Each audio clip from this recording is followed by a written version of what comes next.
jirtu bakkuma jirtanitti nagaan keessatti haa baay'atu isin jedha. Guyyaa irraa kana appilikeeshinii bareedaa wayii hojii onlaayinii bareedaa wayii isin qabatee dhufee jira. Hojii onlaayinii kana akkuma seentaniin $6 yookiin $4 isinii kennuu danda'udha jechuudha.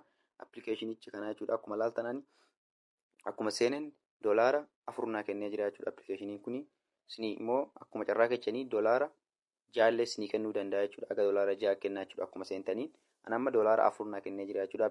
Appilikeeshinichi haaraadha jechuudha. Appilikeeshinichi kanatti dafaa fayyadamaa isiniin jedha jechuudha. Appilikeeshinichi kun haaraa jechuudha. Akkuma seenan $4 naa kennee jechuudha. Isiniif $6 isinii kennuu danda'a jechuudha. Appilikeeshinii kana akkamitti hojjennaa yoo jettanii, appilikeeshinii kana akkamitti hojjenna gaafa jettan, appilikeeshinicha kana paartirra taa'uudha jechuudha.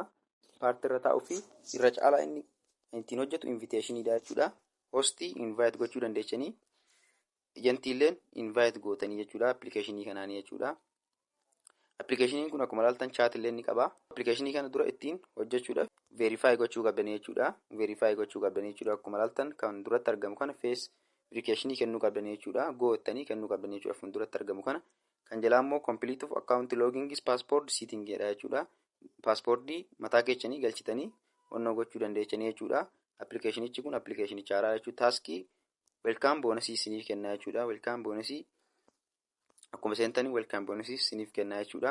Akkuma ilaaltan kinoo welcome bonus dha jechuudha. Naa kennee jira jechuudha. Welcome bonus isiniif kenna jechuudha. Appilikeeshinichi kun egaa verify gootaniin booda jechuudha. Ani amma verify godhee hin jiru jechuudha. Itti aansuudhaan immoo irra caalaa inviteeshinii hojjeta jechuudha. Appilikeeshiniin kun inviteeshinii hojjeta jechuudha. Inviteeshinii hojjeta jechuudha. Akkuma seentaniin $4 isiniif kenna jechuudha.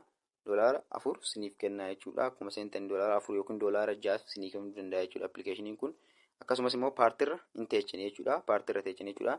Reefu Itoophiyaallee warri ta'an reefu seenaa jiru jechuudha. Appilikeeshinii kana jechuudha. Reefu seenaa jiru jechuudha.